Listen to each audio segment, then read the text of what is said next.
Kabadde kaseera kassanyu ku ssomero lya King Solomon High School erisangibwa ekyengeza ku luguudo oludda Emityana. Abayizi bwe babadde baaniriza ebivudde mu bigezo bya siniya ey'okuna eby'omwaka oguwedde nga bino bifulumiziddwa olunaku olwaleero. Okusinziira ku mukulu w'essomero lino Agaba Ephraim agamba nti batuuza abayizi 91 nga bonna baayise ebibuuzo bino era nga baayitidde mu muteeko ogusooka ogumanyiddwa nga grade A. I must say to all the viewers who are watching us, the performance was excellent. We had a total of 91 candidates who sat, and all the candidates have excelled with result 1, and they have all passed.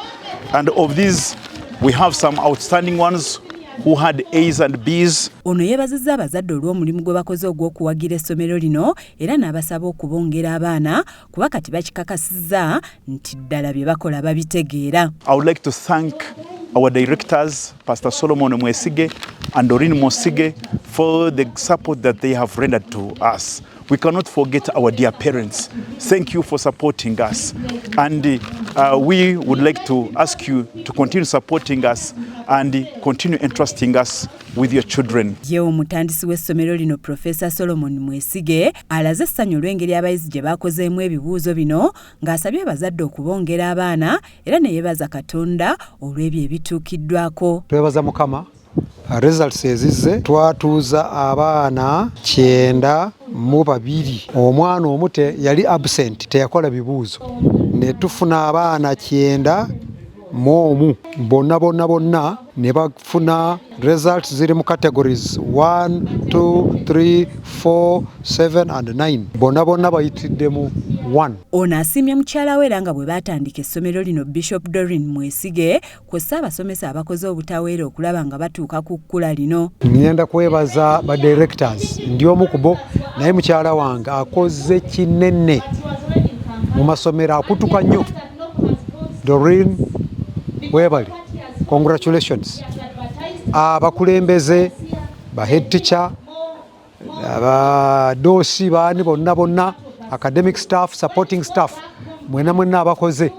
Mwebale nnyo, nammwe abatwesize n'abaana bammwe.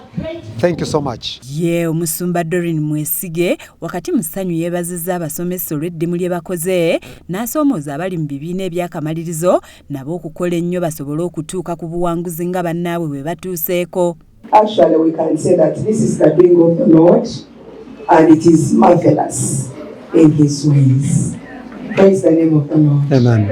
So if you want to pass, you know what to do. Do exactly what brought you here.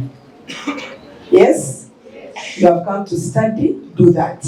But I just want to congratulate the teachers because they did tremendous work, and the students that are not here. And now we are challenging the candidate classes. Please know why you're here. N'abamu ku bayizi abayitidde waggulu balaze essanyu olw'obuwanguzi bwe batuuseeko era ne beebaza Katonda abasobozesezza. And I've just completed my senior at King Solomon High School Chengeza with excellence in grades.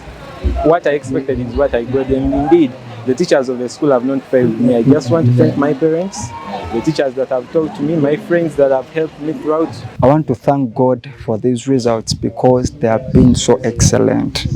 Indeed, even the subjects we thought that we would perform worse, God has made it. I was somehow scared because of the results, but I got a B, so I thank God for that. Ahabiona Martin yakusakidde eggulire lino ku lwa KSTV agaleero.